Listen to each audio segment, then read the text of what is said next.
Welcome back to another manga reading log. I'm doing things just a little differently today. I'm just trying a front-facing view instead of a far-facing view. I read a poll by Manga Sloth, I think it was, or the Prom G, and most people said they like the front-facing, so I'm doing a front-facing.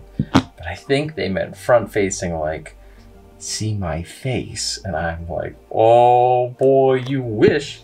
Anyways, so I read a lot. 1, 2, 3, 4, 5, 6, 7, 8, 9, 10, 11, 12, 13, 14, 15. I know the question everyone's thinking, where the heck was it last week? Well, last week I read 3. I read these 2 and this one. So I said, I probably should get some more going. There's my phone going off. For those oldies, it's a text message I have here this time around from Right Stuff themselves. Their anuses. They're trying to get all my monies. Anyways, let's hop back into it. I'm just going to tilt the camera up a little bit. There we go. So I read Undead Unluck first. Well, not first, but let's just start with it. Undead Unluck is awesome. Please read it. It's hilarious. It has a lot of censorship bars in it. That's all you really need to know. It's funny. It's edgy. I don't really like edgy, but I like this.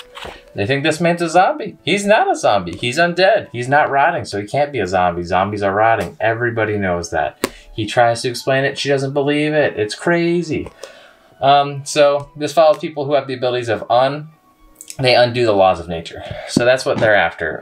You know, you see all these cool people trying to kill all these other cool people because there's this council where if you're on the council, then you don't get arrested. People are always being like sought after because they have the ability of and well, you know, this guy's been trying to die forever. This girl has unluck, undead, unluck. Anyways, that's pretty much how it goes. They're trying to get into the seat so that way they don't have to run after the law anymore. And she can be safe and maybe even figure out how to use her powers a little bit better. It's pretty good. I definitely recommend it. I always wondered why he has this piece of glass thing on his head. There is a story reason for it, thankfully. So that was really cool. Next, we have the GOAT, the MVP, the queen herself, Machi Maho. I messed up and made the wrong girl into a I made the wrong person into a magical girl. This is, as always, epic. Please read this. Please, if you're not reading this, read it. It's got boobies, it's got gore, it's got Masanito punching holes in people. Look at this. He's a magical girl. All right? It's a man magical girl. What else do you need? Man manga boy? I'm already here. You have that, okay? I strongly recommend reading the series, though. They fight demons. They fight each other. It's great. She hates girls with big boobs because she has flat boobs, and so that's how it goes. But the main character right here is Kaio, Majiba Kaio. Everyone just calls her Kaio, though. It's gonna focus, okay? It's gonna focus. There you go.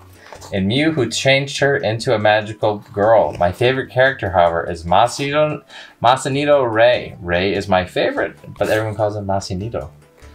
But yeah, definitely high action. Think of this as like One Punch Man, except people are actually more concerned with what the hell's going on and why this girl's so strong. Whereas One Punch Man, nobody believes him that he's so strong. But yeah, it's really good. Strongly recommend. Like I said, tons of fan service, tons of cool battles, tons of missiles, tons of smoking cigarettes.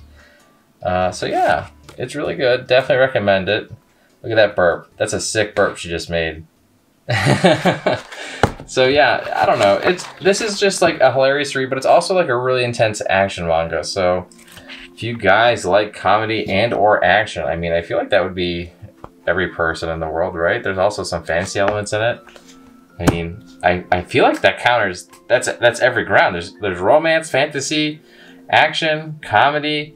I'm out of fingers, okay? I only have 4 or whatever many I said. That was the amount of fingers I have.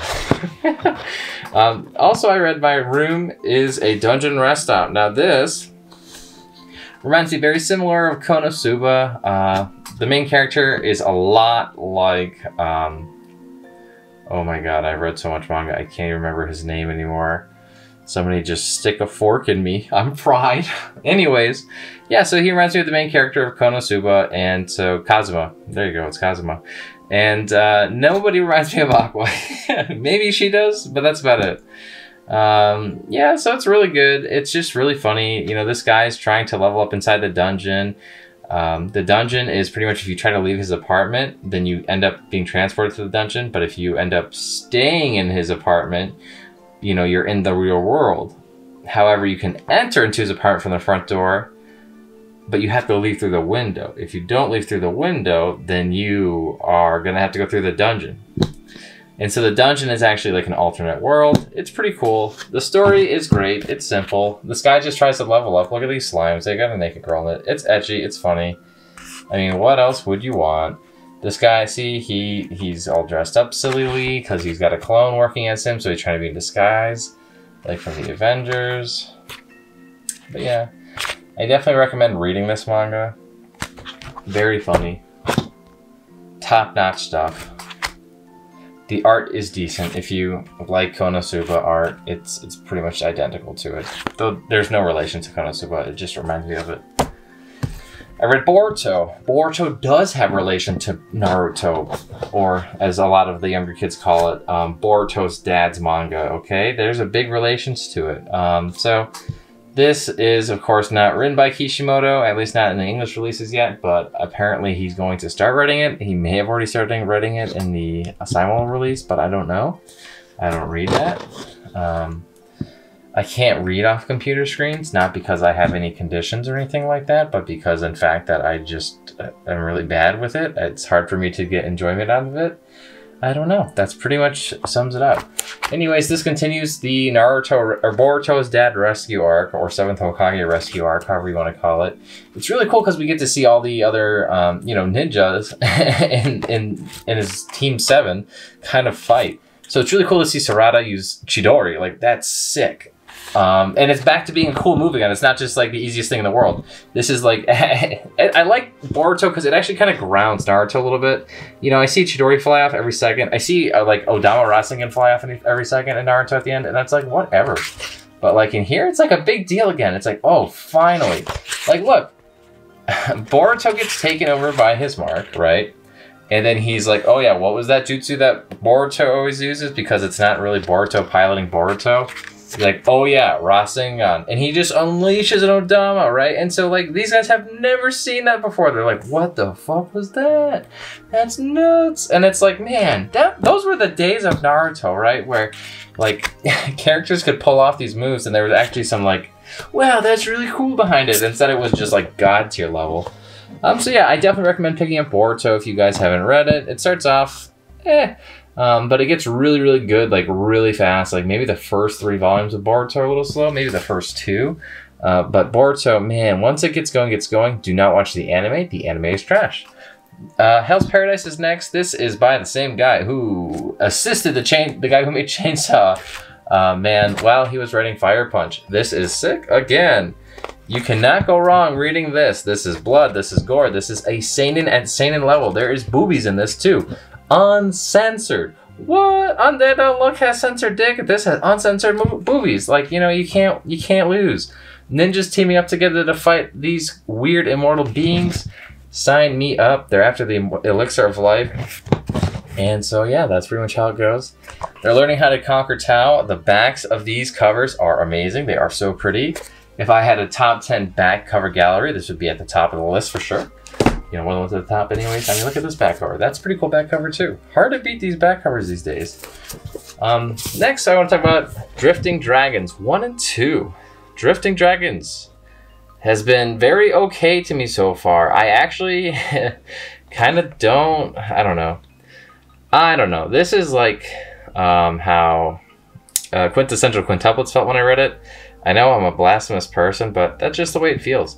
So, like, you know, this is the main character. He's hunting dragons, and, like, we live vicariously through some girl who's also on his team, who's on the cover, but not any of these 2 covers. She's the greenhorn, and so she's learning the ropes from him. And so, you know, they plan on hunting dragons. It's very similar to whaling, at least how I assume whaling is like. But I also found it to be pretty similar to to Monster Hunter.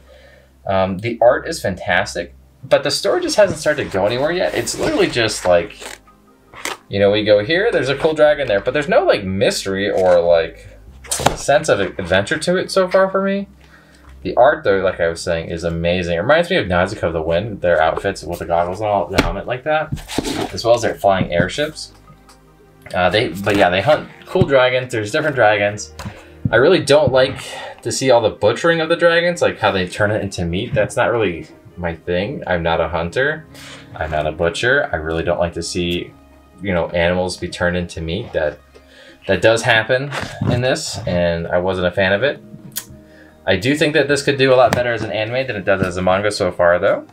I'm going to keep reading it to see if I get any more storylines, but so far it's just we go here, there's a cool dragon, we kill the cool dragon, we learn a little bit about each character's past, but I want to know, like, the story. Like, what is the plot? Is there a bad guy? Is there not a bad guy? Is there a king of dragons they're after? Are you trying to find, like, the tastiest dragon in the world? What is going on? You know what I mean? Like, there's no goal. So they just are trying to make dragons. You know, it's a food. That's it. That's the whole plot right now. Witch Hat Atelier 5 and 6. This is really good. If you guys are looking for a good story and good art, I know, a dangerous combo. It's in here. Read this series. This is about a girl who's a human. She goes in to find out this witch who's trying to help out, and she learns how to cast spells. All you have to do is draw silly circles like Fullmetal Alchemist, you goofs. So she draws these silly symbols that she saw in a book, and she's like, oh my god, it worked. And then her mom turned to stone. Oops, cast the wrong spell. That's what happens. So right now they're just finishing up their trial to get up to the next level. They finish their trial, they get to the next level, or do they? No, they don't. And so they end up going to this underwater castle. Yes, this castle's underwater. That is not the sky. Very cool castle. And you get to see some very cool spells. And they're like, listen, you have to impress the big bad Hokage of witches. They call them the wise group. So they have to impress this guy with magic. And this dude is like total genius of magic. So hard to impress him. Anyways, this is a great read. I love this. This reminds me of Harry Potter cross Fullmetal Alchemist, or something to that degree. Maybe even Naruto.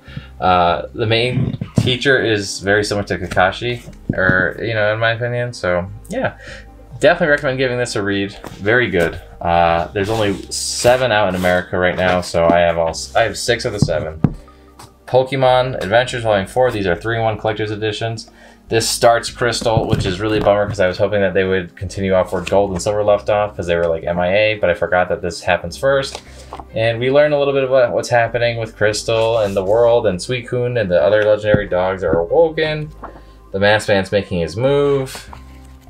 We get to catch up on Yellow as well, and so we end up also finding Gold and Silver in this one too. So that was cool to have Gold and Silver show up. At the end, though, we have this really sick thing where all the gym leaders end up having to fight each other. That was dope. Very cool moment. You know, good cliffhanger. 10 out of 10 cliffhang. I was hung. Anyways, that's what I read this week. Did you guys read anything cool this week? Did you guys not read anything at all this week? Because you know what? You know what? You know what? That's okay. I didn't read anything like last week or the week before, so I feel you there. Anyways, that was my haul. That was my reading log. Comments below. Tell me anything I could do better. Please subscribe, like, comment, and have a wonderful day. Bye-bye.